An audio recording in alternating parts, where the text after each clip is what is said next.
For you older kids, I got pictures, so you're okay. The mic's on, we're good? Interesting. The story of Harvey was a good friend of ours. How did we get to know him? My parents, when they first got married, served in First Nations ministries here in Hobema, the old Hobema. And they moved to Manitoba to a reserve before I was born, so I was born in Manitoba. And then we came back and ended up in Lacombe, and we made frequent trips up here to Bethany Home. So a long time ago, right? But there's some direct connections. Right now I have one focus. That's to be the lead missionary for our work in Cuba. Okay? We don't live there. We can't live in Cuba as missionaries. So I lead from our home here in Red Deer, and just have seen God work in incredible ways. Teams go to Cuba at least twice a year, 3 times this year. We serve together with 3 denominations in church planning, evangelism, teaching, acquiring house churches, fixing the ones that they already have, finding resources, sponsoring camps, sourcing transportation, on and on and on. A major component of this is getting Canadians, Mexicans, and Spaniards involved in the work in Cuba. Why Mexican? Myra and I lived in Mexico. We started a church down there, Árbol de Vida it's called. And our next trip back to Mexico in October of this year will be for the 30th anniversary of the church. So we got a big party coming up in Hermosillo in Mexico this October. But in the meantime, we've transitioned and we're focused now on Cuba and in a lot of ways, I'll talk more, but bringing the next generation in. My goodness, we need the next generation involved, and God is working. Maybe you might not see it, but there are lots of young adults involved and interested in God's work around the globe. They held a Revive Europe gathering over New Year's. Thousands of young kids from Europe gathered together, thinking and hearing what God might want them to do in the next few years. You've caught us in the middle of a major transition. I didn't even know if it was... the EFCC, the Evangelical Free Church of Canada, with whom we've worked our entire career, they're closing the international missions arm as of May 1st. So we've all had to scramble and find new places to serve. What did we do? Well, it's a long story, but basically we had a small ministry started in Red Deer, and we've cranked it up, and it's called the International Evangelical Ministries, and so we're going to be serving in Cuba and our work in Mexico under this new small mission based out of Red Deer. So there's papers at the back. This was our newsletter from last fall. It still talks about the Free Church on the bottom there. The single sheet, if you're at all interested, it has the new name and the new address to get involved with helping to support the Cuban church. And you can take a look at those, and I can explain more during Sunday school if you like. Okay, Easter Sunday or Palm Sunday.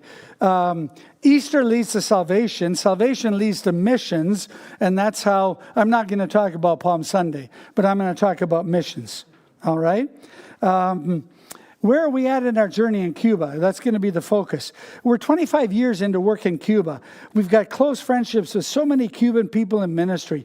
As I said, we're involved in a whole range of activity across the country. We're partnering with them, strengthening and expanding small but growing churches. Cuba's in tough shape right now, and I'm going to focus on that. But let me set a perspective. Random facts about Cuba. They had the first street lights in Latin America back in the 1800s. The first railway in the Americas in 1900 was in Cuba. First place with cars in Latin America, in Cuba. First X-ray department in a hospital. In 1954, there was 1 head of cattle for every person. It was third in the consumption of beef in Latin America. Today, nothing, because the revolution hit. No Christmas celebrations from 69 to 98. All these years working to make a secular world succeed. And it hasn't. Cuba is hitting the news occasionally now here in Canada because of what?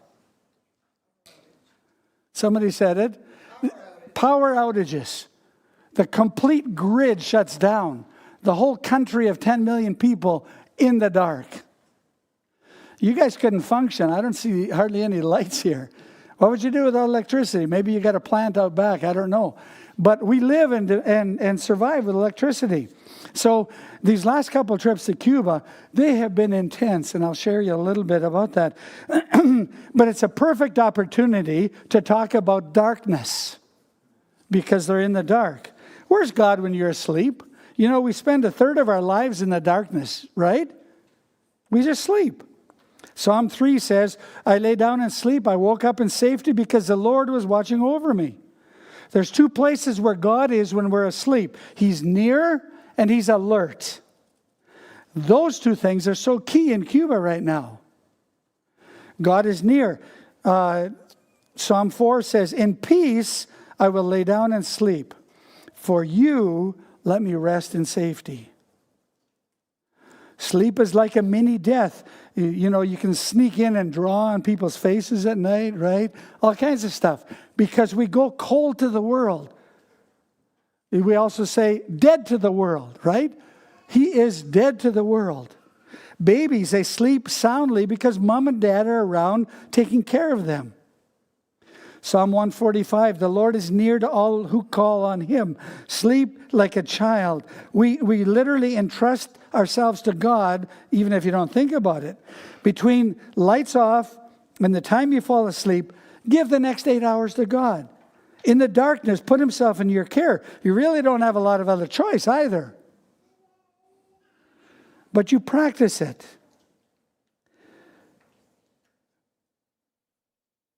God is alert. He's a warrior with a sword drawn to protect you at night. He's near and alert. You know, I'm thinking about this and preaching about it. Our last trip to Cuba, and we're at the seminary, and it's dark when there's no lights. It is dark. And I'm there thinking, what am I doing here, right? Like, in the dark, in a strange country, a foreign country, and there's nothing. And you get moments like that. We can't use our phones. There's nothing to distract us. And so it's you, God, the darkness, and your thoughts. We probably need more time like that. You know, one guy I heard, he says the cell phone should never be in your bedroom. The last thing you want to do is depend on the cell phone to get illumination for the next 8 hours when you're going to check out. It should be you and God, not you and your cell phone. One of the advice points was, get an alarm clock again. Put that phone somewhere else. And then the last few moments before you fall asleep, be with God and not with your screen. Anyways, we give up control of our lives when we go dead to the world. God, you can say to him, today hasn't been perfect, but I trust you. If I meet you on the other side before this sleep ends, I trust your salvation for me. I trust you for it all. The mystery of sleep, the mystery of death is interesting. So in Cuba, these last while, I've been preaching and talking about darkness because Cuba's in the dark. Okay? Now, we think of that when we think of Cuba, but this is the real Cuba. The flag is tattered. There's holes in the whole system. And the candles are the things that they depend on. I took this picture. That's the seminary. It's a flashlight and a picture because there's nothing else. Are you scared of the dark? I took this picture when we were there, just last there. So the flash on the camera goes off. But the city, you can't see the city. We're in a city up on the top of a church building, and that's all you see. Looking the other direction without the flash. It is dark. What I'm challenging the people in Cuba to share with their neighbors, because what do you talk about in Cuba right now?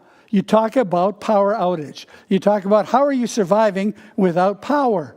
That's what it's all about. You go to the store, you can't buy anything because nothing works. The credit card machine doesn't work. The store owner, the store people that work there, they don't care. It's not their store. They just say, well, we can't do anything. So you can't buy anything. You go to the government offices, no electricity, no computers, no printers. You just can't get anything done. So that's what you talk about every day, is about darkness. What a perfect opportunity to turn it around and say, have you thought about the darkness of eternity? Have you thought about that? Can we talk about how God is near and alert? We need answers for the people right now. So we're in darkness over there. Church services are incredibly intense because you've got a couple of lights. The biggest demand right now is for rechargeable everything. Solar everything, right? Here's a small church gathering with no electricity. Here's another one. You can see the shadows, right? Which means there's no music. And Cubans live for music. But there is no music. And the songs, we were in one and they had their piano and guitar going with a small little battery backup, but there's no words because you can't project. So all of us who don't know the words of the songs, we just stand there, right? You don't realize how much you miss electricity until you don't have it. This is the church. There's a little bit of light coming in from the windows, but that's it. This is a group of young people doing a Bible study theological course with their cell phones. It's the only light there is. Now, when the electricity goes out for 24, 30 hours, what happens to all the cell phones? The batteries run out. So if the church has a generator, it was interesting the one day, as we were surviving the hurricane, we've had some interesting trips the last couple. So they run the generator for a few hours. The whole neighborhood shows up, and you literally have rechargeable lights and cell phones lining the whole church building as people are tapped into the generator, right? I sent this picture back to my wife while I was in Cuba. This is getting ready for my shower, okay? Cold water in a bucket and a portable light, because you also don't have water if the electricity doesn't work to pump it up to the top to come down, okay? And of course, when you have electrical systems that look like this, it's a challenge for the current to get anywhere as it is. So we were there in November and had to stay for a few extra special days because the hurricane hit. So we're there. We only got the side winds of it, the tailwind of it, but it canceled all the flights, et cetera, et cetera.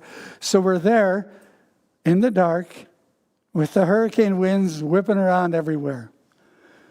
Disaster? Well, our team of 4 guys turned it around. We actually enjoyed the extra 4 days to get to know church people in a way that we never could.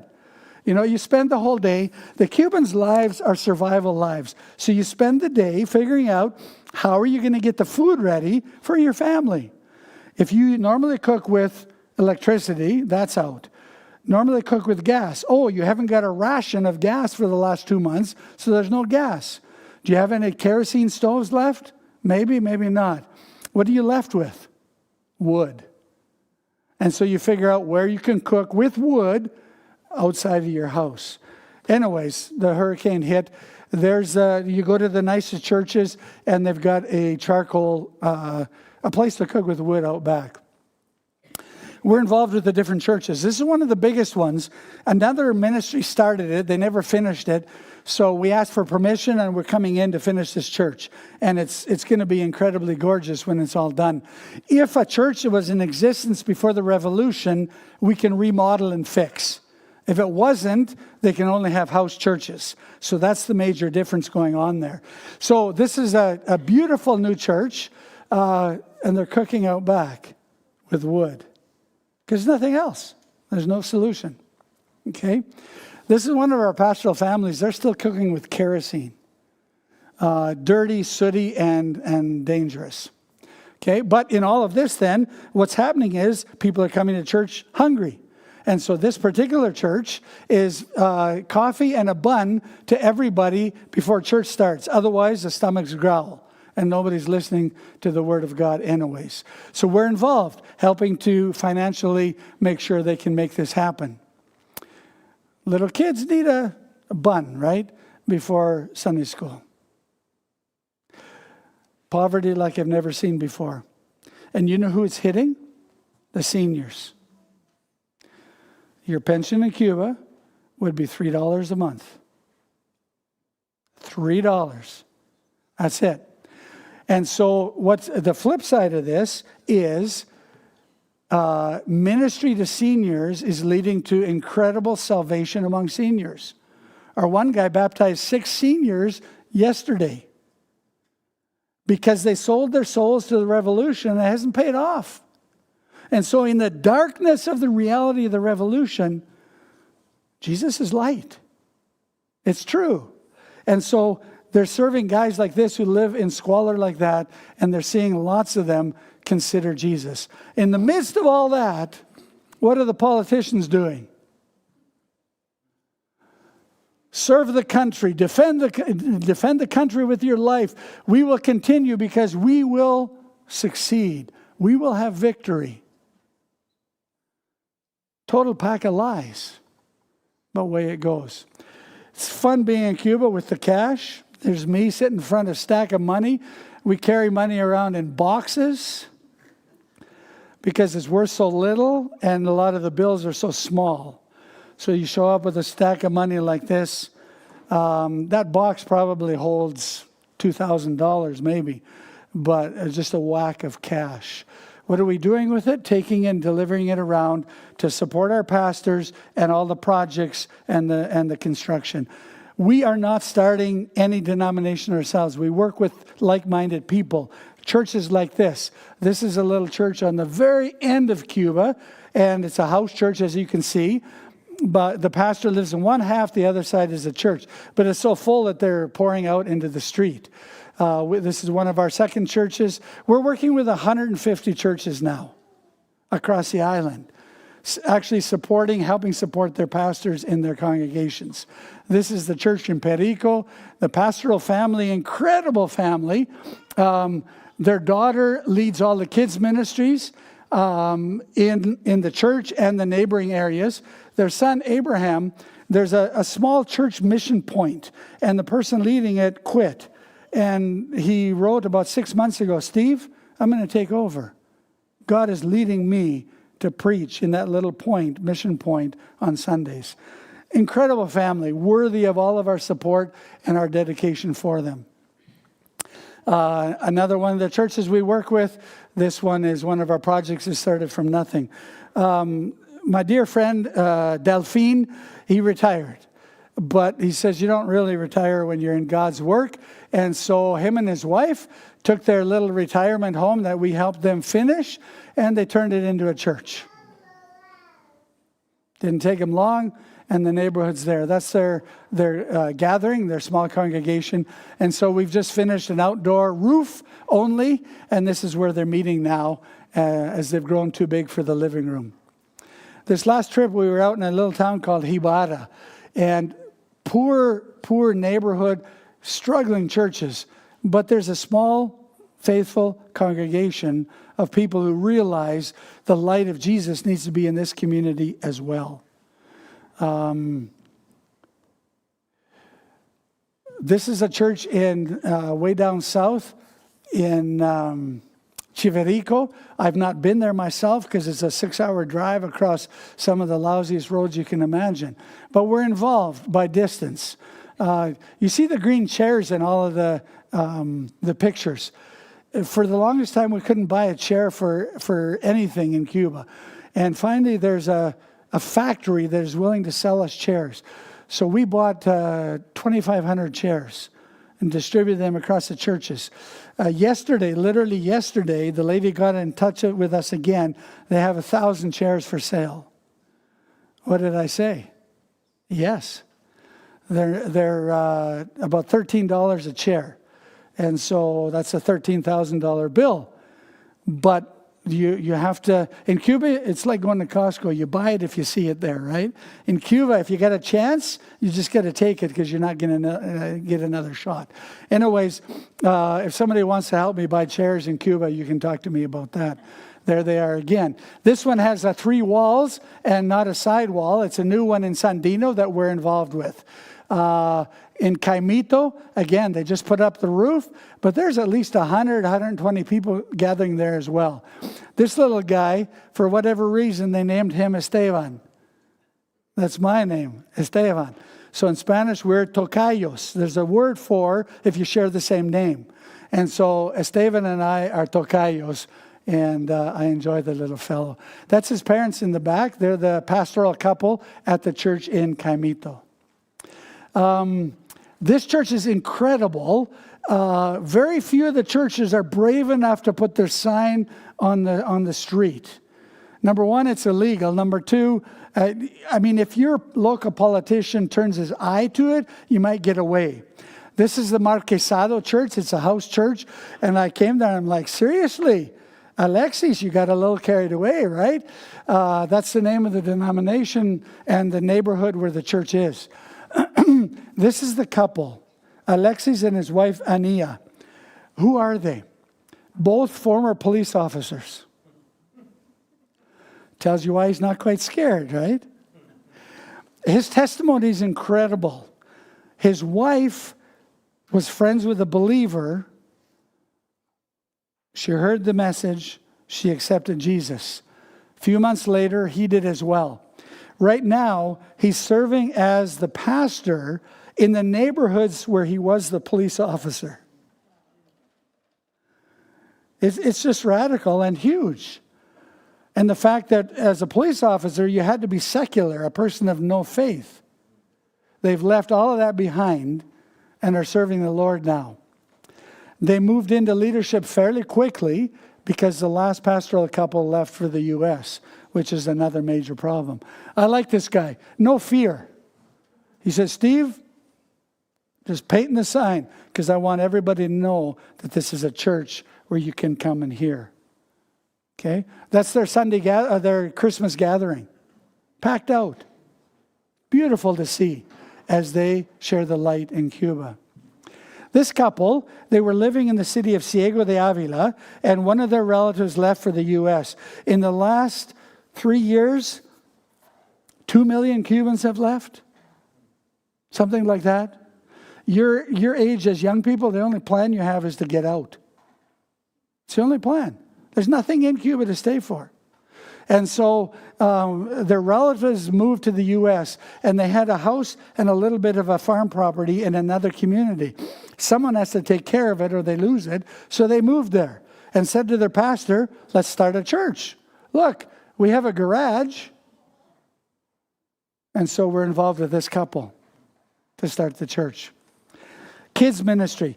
There's incredibly talented, dynamic Cuban people. They don't lack for that. They're closer to European than any Latin American country, and they focus on education for the last 60 years. So there's talented people simply without resources, right? A mechanic without a set of wrenches is pretty useless. And so we're putting resources into their hands. This is the ladies' ministry. So every one of the ladies there, Laura is the one in the middle here. She leads the ministry. And every one of these is in charge of one of the provinces in the country of Cuba.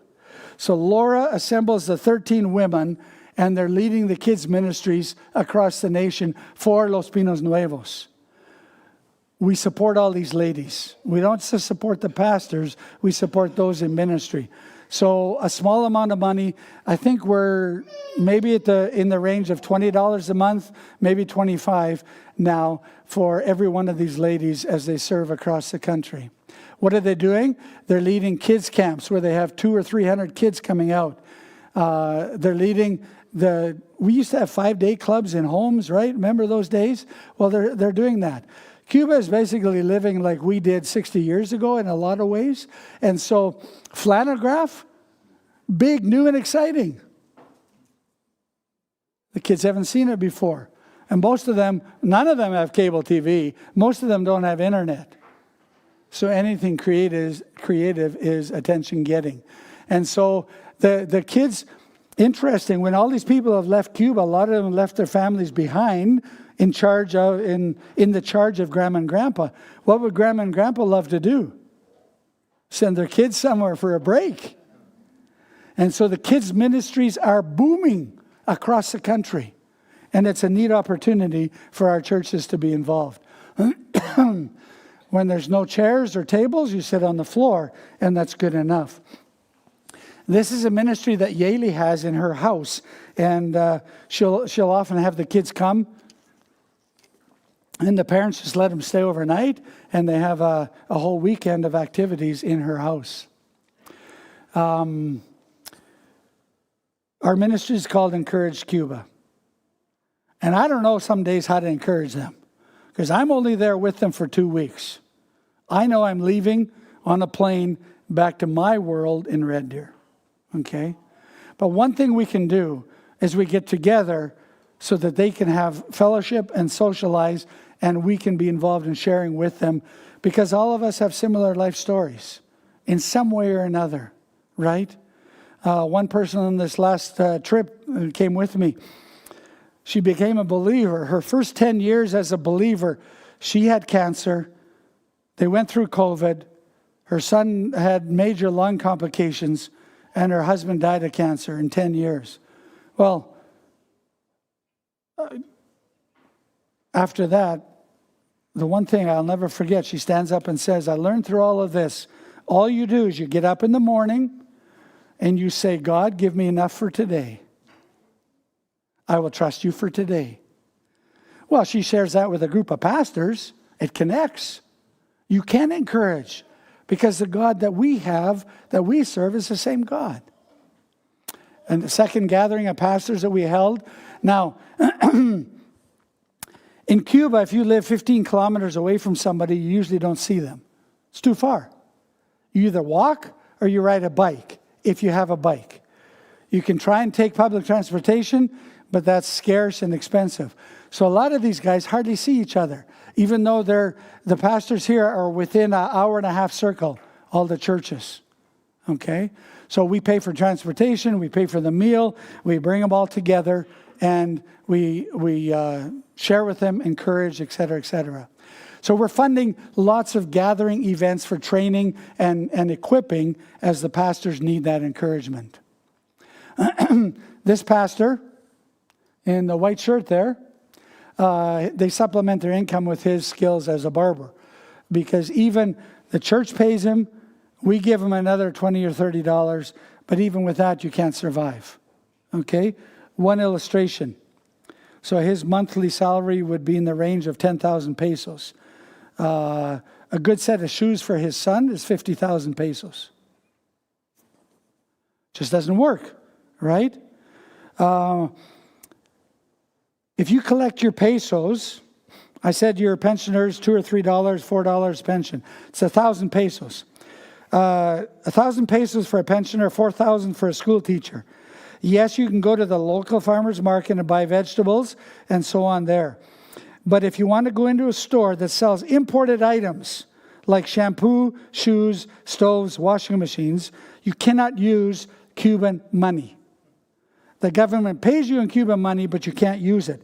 Those stores require a debit card that has hard currency from outside deposited on it, which means most of the family and friends live by money wired back to them from people who are outside. So what do? You take your pesos and you buy hard currency from your neighbor, and he sends it to you on an e-transfer to your phone. Then you can go to the store and you can buy a bottle of shampoo, right? But if you earn $20 a month as a salary, and that would be a good salary, shampoo is $4. Would you spend 20% of your monthly wages on a bottle of shampoo? Think about it. 20% of what you make, one bottle of shampoo. How did the Cubans survive? I have no clue. I don't know. The poorest ones don't have anything. So when we go in, we take stuff. We take, this last trip, we took 22 suitcases, 100 pounds each. We take in pianos. We take in Bibles and tracts. We take in all the equipment for new doctors and nurses. See the blood pressure machine there, or cuff that she's got. This is Lisette, just graduated from medical school. Of her graduating class, about 10% will actually practice medicine. Because once you start practicing, you can't leave the system. The rest of them have just studied so that they can leave. 2 of her classmates had already left before graduation. That's all the young adults are looking to do. As I said, we're helping to build buildings and so on. I'll tell you why afterwards. This is the one new church. It's got a huge balcony, beautiful. Look at the floor. It looks, frankly, ugly, right? That's actually a marble floor, because marble is cheap. When it's done, it's going to look like this. Beautiful. Why not put it in? It's the same cost as any ugly concrete floor. So we're making sure not only are their buildings useful and effective, but let's put some beauty in when you can. This is the Manahanao Church. The Cuban pastor we have in Red Deer, he's from this church. And so his church is pushing the reconstruction. It was a church before the revolution, so we got a building permit. What are we doing? We're rebuilding. So they literally started building. You guys did a little bit here, but you went on the side. If you'd have built your new church on top of the old one and then tore the old one out afterwards, that's what they're doing. Why are they doing that? One, because the old one still works to store construction materials so it doesn't get stolen, right? So there's the front of it now. It's gorgeous. It's going to be small. It'll fit 80 people maybe, but with a fully developed back area with Sunday school classrooms, etc. And we're looking forward to it. The young pastor, his wife, and their daughter live and serve in this community, and the church is fired up about soon having their own property. Frank, if I brought music, you would be impressed. This guy writes his own music. You can only see the back of him right there. His daughter's the one on the keyboard. She's inherited his musical talent. That's when they were meeting in the front room of a cafeteria. We've since bought a house, but in the 6 months since we bought the house, it's full. 80 people meeting in that space. But it came with a huge yard where you see the kids' ministry in the summer, all the green chairs again. Right over top of where those green chairs are, we're going up with a simple roof auditorium for 300 people. And that's coming together as soon as we can find the material to do it. There's the plan, just one rectangular box, so we have place to meet. This church, we're 12 years in on this church plant. We have what's blue. You see that? Why is it like this? Because they also have historic rules there, like your building has a historic sign on it, your old church. And so we can't change the front of this. It has to look like that to match, because it's on the main street of the city of Ciego de Avila. That's inside in their last meetings. It's just absolutely packed out. Same thing, they spill out into the backyard. We bought the house next to it, cut a new door in the wall. You see it there, nicely done. And Eric and his board of elders said 2025 is a year for the new sanctuary. So while I was there, they're ripping off all the tiles. I brought a few of these home. They're from Spain from the 1900s, the tiles, right? You say, well, don't throw them away. Well, they're not going to. You'll see in the picture. So this is the old house here. It comes like that and back to here. The new church, you can see the foundation here. So they've got all the foundation footings in place in the church as well. They just build them inside the church. Part of this is because you don't want to draw attention, okay? So the week after we were there, they started tearing down the old house. Brick by brick, every brick saved. There it is, gone. So now what are we doing? We're putting in that major auditorium. This one will seat at least 400 people in that whole area. The funding is in place. All they need is the construction material. And so they hope to have it done this year. We'll see. Why is it growing so fast? This is the light of the gospel in the darkness of Cuba. Eric, the pastor here, he's about 43. I've worked with him since he was very young.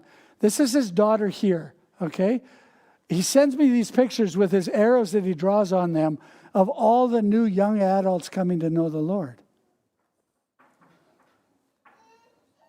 There's another. This is a couple that have both became believers. The guy in the back waving his hand, he became a believer about 5 years ago. Why?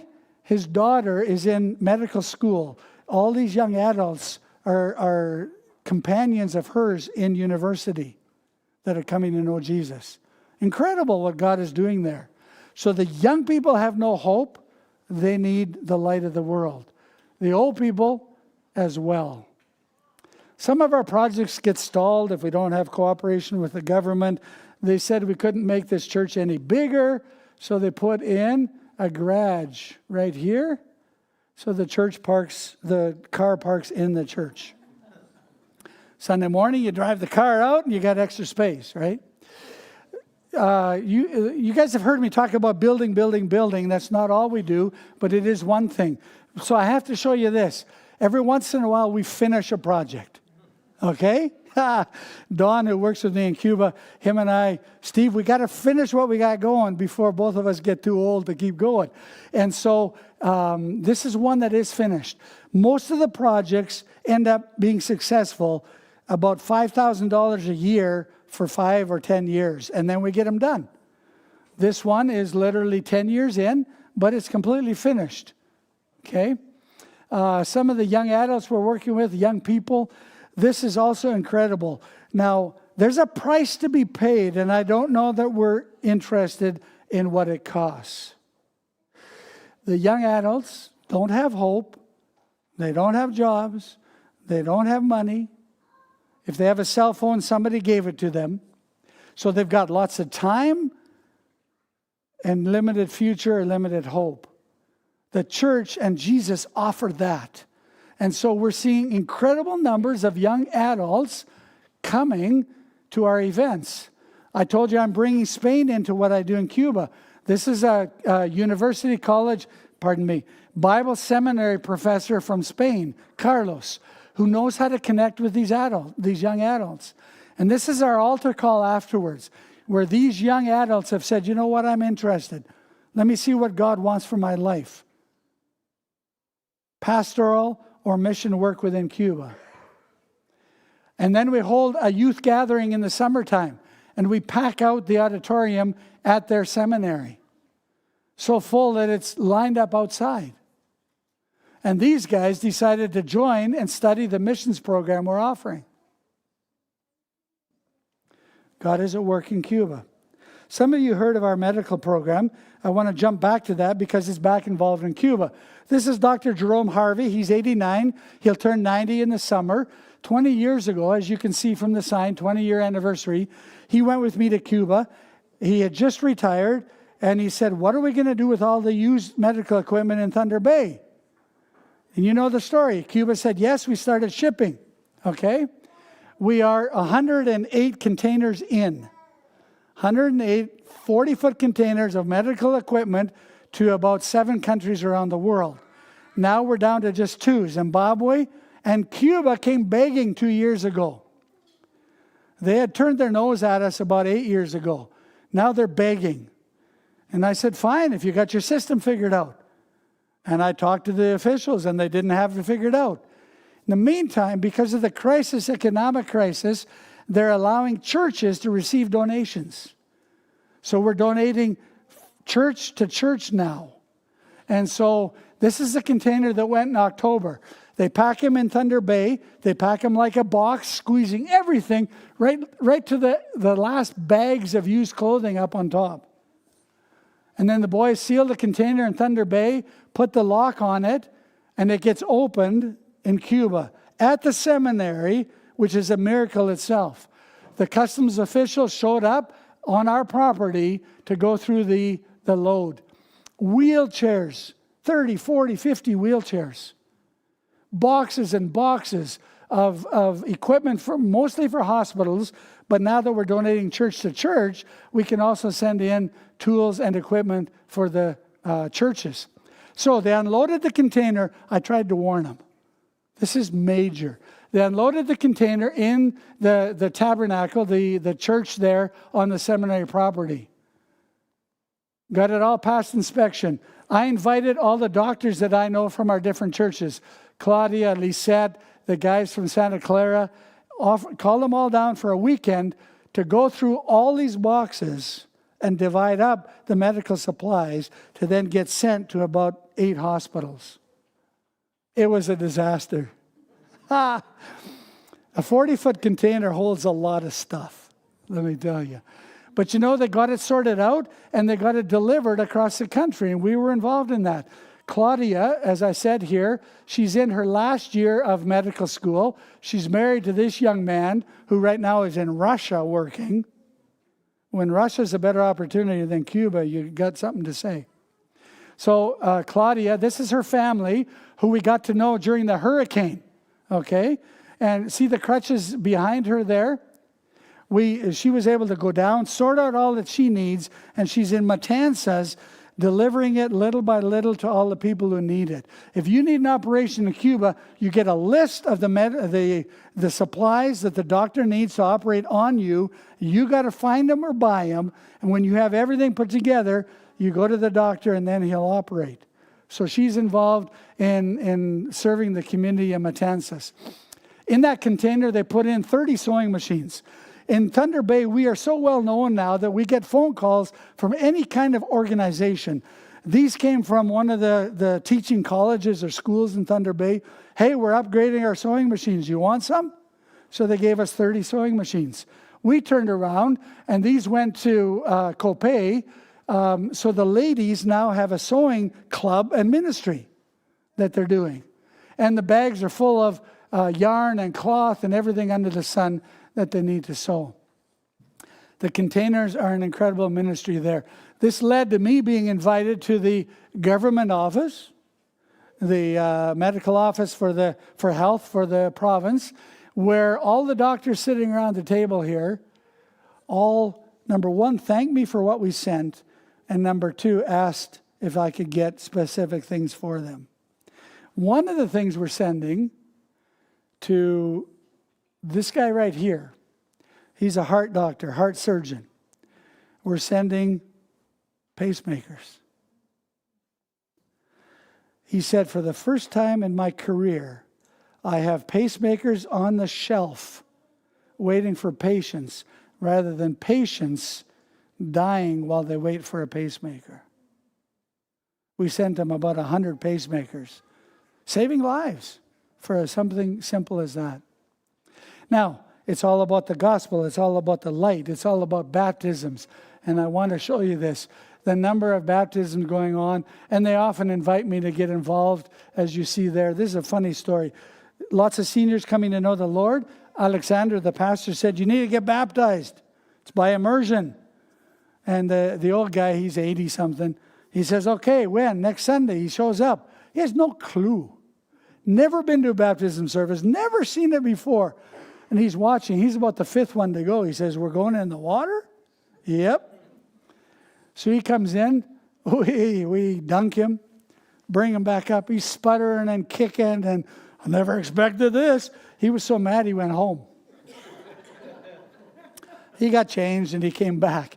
But, this was last October. The pastor was sick that morning. We had just finished building the baptism tank. He said, Steve, handle it for me. This guy was absolutely fascinating. So there was 5 over 80 people that day to be baptized. Again, it's quite something. And this gentleman, I asked him the same questions. Tell me why you're here. What's going on, right? If you believed in Jesus, yes. And so he incredible testimony of faith. He's there with his granddaughter. She brought him. And then in the service afterwards, he's trying to clap to the rhythm of some good Spanish worship music. And it only went so well. But his heart was incredible as this is all new. First time in church 2 months ago. But God is bringing light to the darkness. Another pastor sitting here talking with, this is my key man in Cuba. If you want to pray for Rayleigh, that's the man. This is one of the new pastors we're working with. He lives in the worst house I've seen in a while. Their bathroom, for whatever reason, they're in the city, but there's tunnels under their house. Not sure why yet. We're still investigating. But there's tunnels. The problem is the floor in the bathroom caved in. So they got a hole in the middle of their floor in the bathroom. This is their kitchen. It's horrid.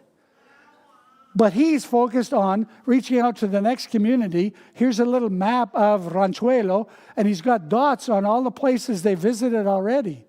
And his wife now, in the yellow, is doing outdoor church service on Saturdays in that community. That's why we're seeing baptisms, because these guys are working, sharing the gospel, and it's penetrating. Cuba's in darkness. We were at this church service. This is Frank's again. This is my man Don, who goes with me from Canada. This lady was sitting behind him, and he turned to talk to her, and he said, "Are you part of this church?" She says, "No, first Sunday here." Okay. She had to listen to me that Sunday, poor her.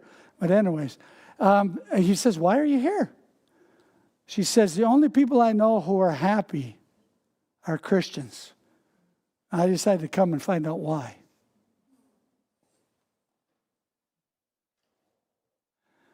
Cubans are generous. Their offering plates are full. Again, it's just small bills, but they're doing what they can. It is an incredible joy for us to be involved in ministry there in Cuba. Some of our team members get carried away. These two wanted to harvest some bananas, so they're heading off with their machete. Heat, yeah. Suffering, yeah. It's some serious heat with no electricity and no showers. But they spoil us. Celebrating the role of the Canadian church in the ministry in Cuba. What we're doing is one of the largest ministries in Cuba right now.